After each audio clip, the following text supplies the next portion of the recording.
तिथीनुसार भाद्रपद शुद्ध द्वितीया म्हणजे श्री चक्रधर स्वामी यांचा 803वा अवतार दिन शारदा विद्यालय व कनिष्ठ महाविद्यालयामध्ये साजरा करण्यात आलाय।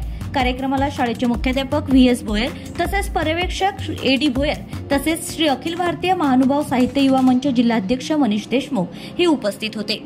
श्री चक्रधर स्वामी यांच्या कार्याची विद्यार्थ्यांना त्यांनी माहिती करून दिली आहे। उपस्थित मान्यवरांनी चक्रधर स्वामींच्या फोटोला हार अर्पण करून त्यांचं पूजन केलं। या प्रसंगी विद्यार्थ्यांनी चक्रधर स्वामी यांच्याविषयी माहिती सांगितली। तसेच कार्यक्रमाला शाळेतील सर्व शिक्षक व शिक्षकेतर कर्मचारी उपस्थित होते। या कार्यक्रमाचं सूत्रसंचालन व आभार प्रदर्शन दीप्ती वाघमोडे यांनी केले। सर्वज्ञ श्री चक्रधर स्वामी अवतार दिन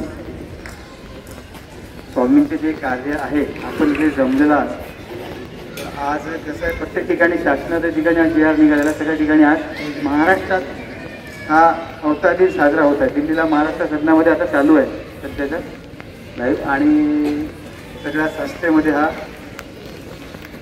अवतार दिन साजरा होत आहे।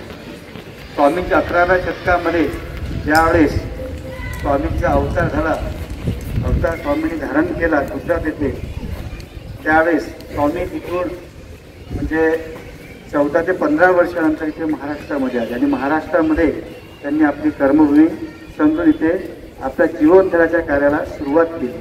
जीवोद्धार कार्य म्हणजे काय, तर जीवामध्ये जीव, देवता, प्रपंच आणि परमेश्वर काय हे भिन्न काय हे सगळ्यांना पटवून दिलं। Bureau report RCN news.